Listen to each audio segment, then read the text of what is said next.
Before mastering diabetes, my hemoglobin A1C was 6.4. After starting the program, I was able to get it down to 5.6.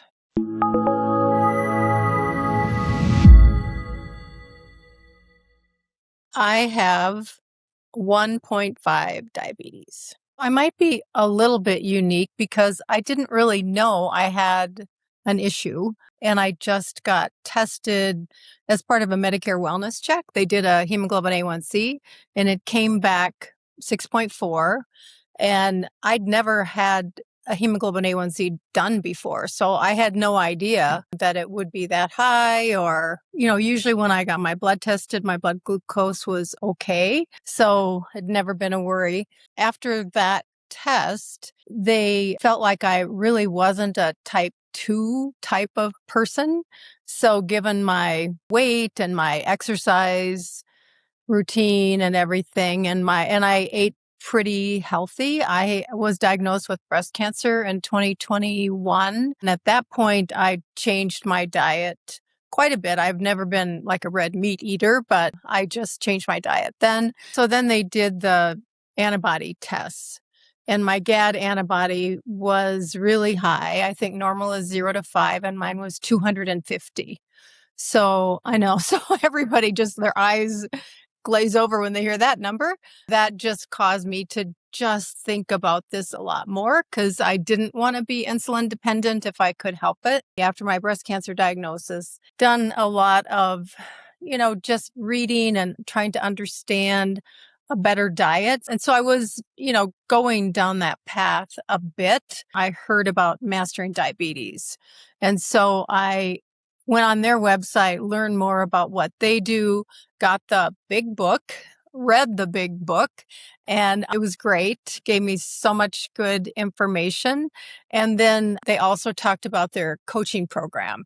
And I thought, I really would like to try that. So I just signed up for it.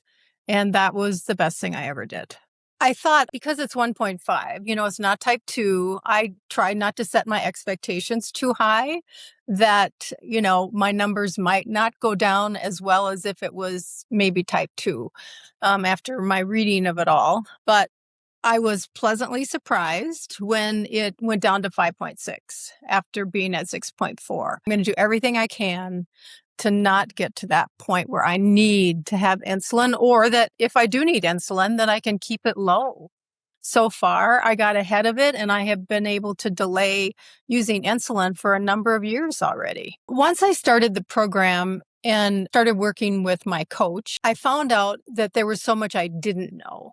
Because I thought I was a really healthy eater. I wasn't eating any red meat. I was, doing the right things, I thought. And it didn't take long in the beginning to understand, okay, you're eating bad carbs. Rice checks are not a good thing for breakfast. And I also had started finger sticks for fasting blood glucose. I was seeing an endocrinologist, and Linda recommended that I get a continuous glucose monitor. So I did that. I still wear it. I monitor all day, every day. And so she really helped me understand how to use that, what to look for, what was normal, what wasn't normal. The food piece was huge for me, because when you think you're a healthy eater and you find out you're not all that healthy all the time, eating crackers, because I'm also celiac disease, so I'm gluten-free, which, it just kind of figures, because all these autoimmune things sometimes just go together. Yeah, so the more I learned from her, it's like, you can't eat toast all day.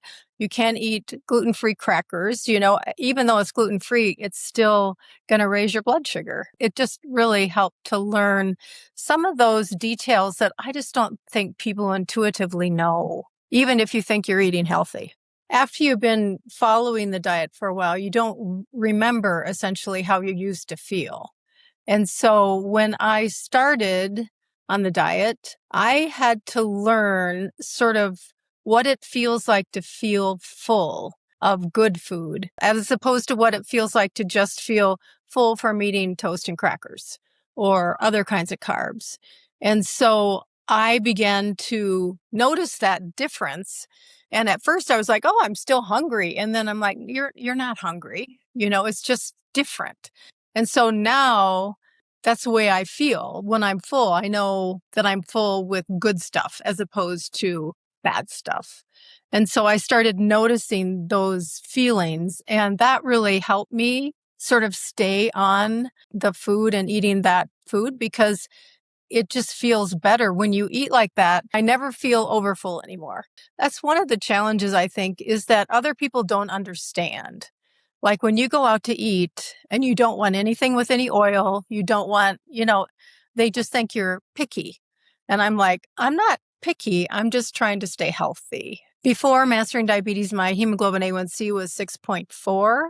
After starting the program, I was able to get it down to 5.6. And I'm not young. So sometimes when I get tired, I'm like, oh, is that because I'm 74 years old, or do I need to eat, something right now? Or so for me, and I do, like I said, I work out pretty much every day. So that gives me energy as well.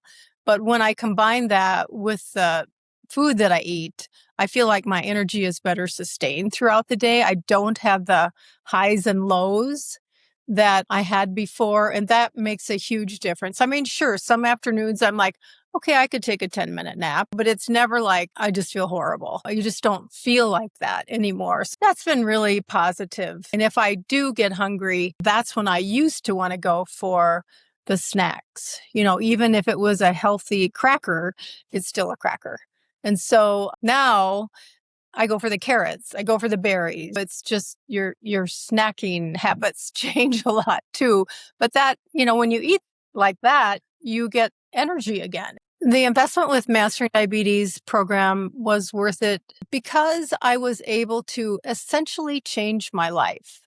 I would have paid more for the program because the impact that it had on how I felt, how I was eating, what my blood sugars were, and the fact that it was preventing me from needing insulin in the future, it just made a huge difference. From my experience with Mastering Diabetes, if I have someone who's struggling, and this is an actual scenario because I have had friends or friends' daughters, a friend's daughter also, who were struggling.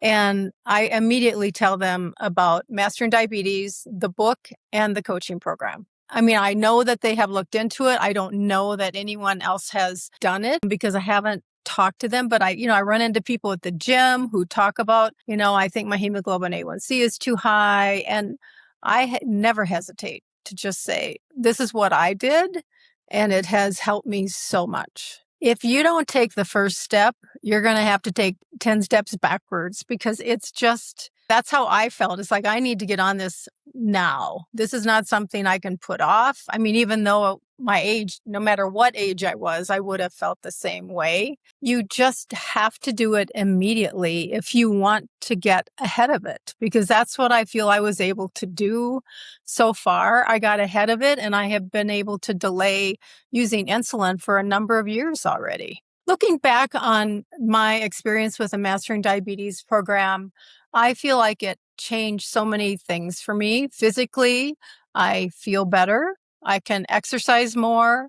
Emotionally, my moods and my energy are not as volatile as they were before changing my life with Mastering Diabetes.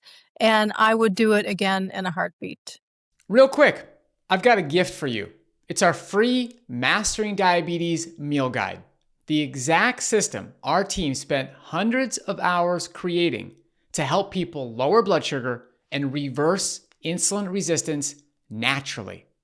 Inside, we show you the specific foods that make your cells more insulin sensitive, not less.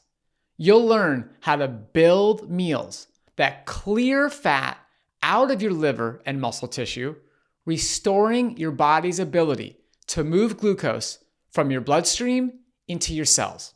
It's a science-backed blueprint with recipes, grocery lists, and real-world meals that thousands of our clients use to drop their fasting numbers, boost energy, and watch their A1C fall naturally.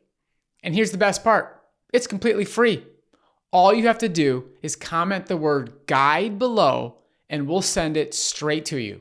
No catch, no strings, just the exact framework that's helped thousands of people finally take control of their blood sugar and their life once again. Until next time, keep those carbs high and that A1C low.